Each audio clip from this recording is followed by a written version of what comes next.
ایک اسلامی سوال ہے کہ مغرب کا نماز، فجر کا نماز کے بعد 10 مرتبہ کلمہ توحید شہادت کا اور 100 مرتبہ فجر میں 100 مرتبہ کلمہ شہادت پڑھنا، یہ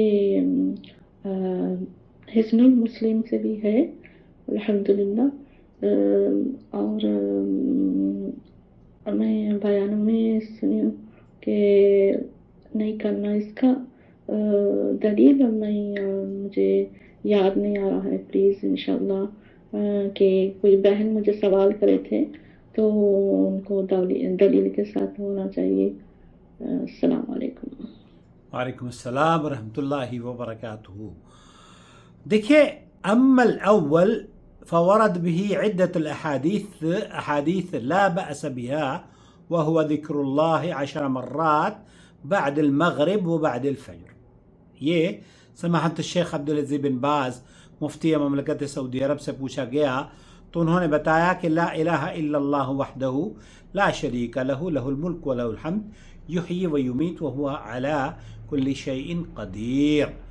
اس میں بہت ساری روایتیں آئی ہیں اور اس ذکر کو کرنے کے بارے میں جو روایات ہیں ان کے بارے میں وہ یہ کہتے ہیں کہ لا بأس بها، ان کو اگر کوئی استعمال کرنا چاہے یا دلیل بنا کر پیش کرنا چاہے تو اس پر عمل کیا جا سکتا ہے۔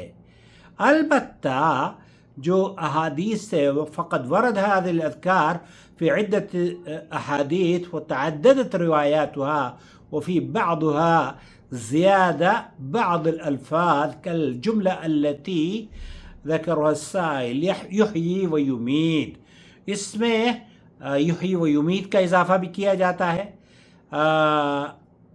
مغرب کے بعد اور صبح کی نماز کے بعد 10 مرتبہ۔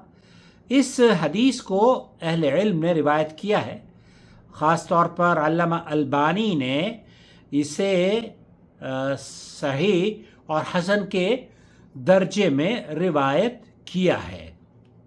اور علامہ البانی نے دوسری جو روایات ہیں لا الہ الا اللہ وحدہ لا شریک لہ لہ الملک ولہ الحمد بیدہ الخیر وہو علی کل شیء قدیر 10 مرات، یہ بھی علامہ البانی نے اس کے طرق کو بھی صحیح قرار دیا ہے اور حسنہ البانی۔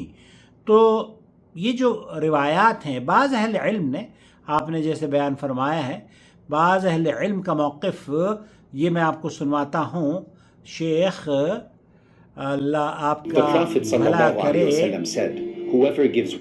یہ اصل میں هل ثبت شيء في فضل قول لا إله إلا الله وحده لا شريك له له الملك وله الحمد وهو على كل شيء قدير 10 مرات کیا ثابت ہے 10 مرتبہ فجر اور مغرب کی نماز کے بعد؟ شیخ عبداللہ وسلم وبارك على نبينا محمد وعلى آله وصحبه وسلم تسليما كثيرا. اللهم صل وسلم. جاء عند أهل السنن من حديث عبد الرحمن بن غنم أن النبي صلى الله عليه وسلم كان يقول 10 مرات إذا صلى العشاء الفجر وإذا صلى المغرب قبل أن يثني رجله لا إله إلا الله وحده لا شريك له له الملك وله الحمد وهو على كل شيء قدير. وأما زيادة يحيي ويميت وهو حي لا يموت كلاهما لم يصح فيها شيء. وهذا الحديث تكلم فيه أهل العلم فبعضهم ضعفه وبعضهم جمع له طرق۔ جو آپ کی دوست کو شک اور شبہ ہو رہا ہے، دراصل وہ اس وجہ سے ہو رہا ہے کہ بہت سارے اہل علم نے حدیث کے صحت کے اوپر اعتراض کیا ہے اور کچھ نے زیادہ قبل ان یثنی رجلہ، اس میں جو اضافہ ہے کہ آپ حرکت نہیں کرتے تھے، وہاں سے ہلتے نہیں تھے الا یہ کہ یہ اذکار نہ پڑھ لیں۔ فإن الإنسان يشرع له أن يقول 10 اس میں کوئی یہ جائز عمل ہے، مباح ہے اور مشروع ہے، اس ذکر کو آپ پڑھ سکتی ہیں، کوئی حرج نہیں ہے 10 مرتبہ صبح اور 10 مرتبہ شام کو. لا إله إلا الله وحده لا شريك له له الملك وله الحمد وهو على كل شيء قدير بعد أن يسلم من صلاة الفجر وبعد أن يسلم من صلاة المغرب. تو جو اصل میں اہل علم نے اعتراض کیا ہے جن احادیث پر وہ ہیں جس میں یہ ذکر کیا گیا ہے کہ آپ موو نہیں ہوتے تھے, آپ حرکت نہیں کرتے تھے الا یہ کہ آپ ان کلمات کو جب تک مکمل طور پر ادا نہ کر لیں.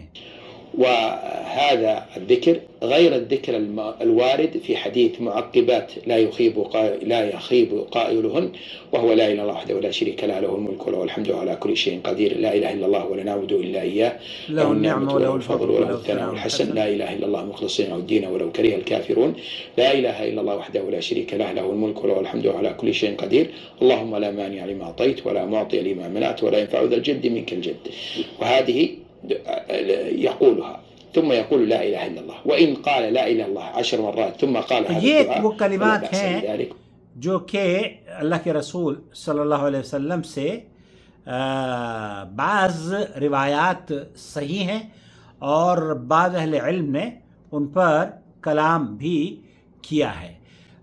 دوسری جو میں نے آپ کو, چونکہ آپ کے ساتھی جاننا چاہ رہی ہیں کہ اس کی صحت کے بارے میں, من قال اذا صلى الصبح لا اله الا الله وحده لا شريك له له الملك وله الحمد وهو على كل شيء قدير 10 مرات, یہاں بھی 10 مرتبہ کہنے کا ذکر ہے صبح اور مغرب کی نماز کے بعد, اور اس میں بھی حضرت ابو ایوب الانصاری رضی اللہ تعالی عنہ سے مروی یہ حدیث ہے.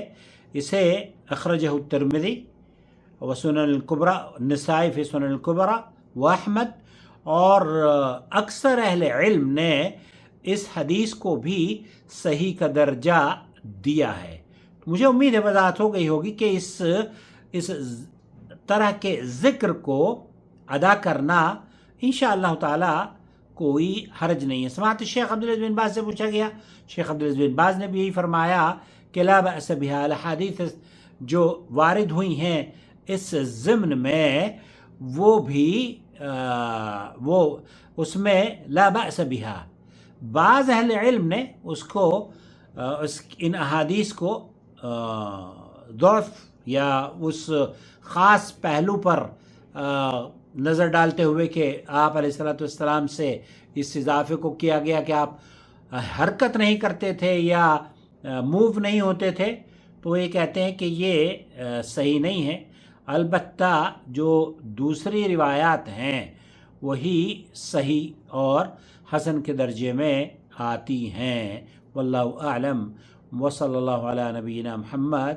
قال الشيخ الإسلام ابن تيمية رحمة الله عليه لا يجوز أن يعتمد في الشريعة على الأحاديث الضعيفة التي ليست صحيحة ولا حسنة. تو ایسی روایات اور احادیث پر اعتماد شیخ الاسلام ابن تیمیہ فرماتے ہیں کہ نہیں کرنا چاہیے جو کہ صحیح اور حسن کے درجے میں نہ آتی ہو. امید وضاحت ہو گئی ہوگی. والسلام علیکم ورحمۃ اللہ وبرکاتہ. الواجب على علماء الحق أن يتقوا الله وأن يعلموا الناس وأن يرشدوا الناس من طريق الإذاعة, من طريق الكتابة والصحابة, من طريق التلفاز, يعلموا الناس دينهم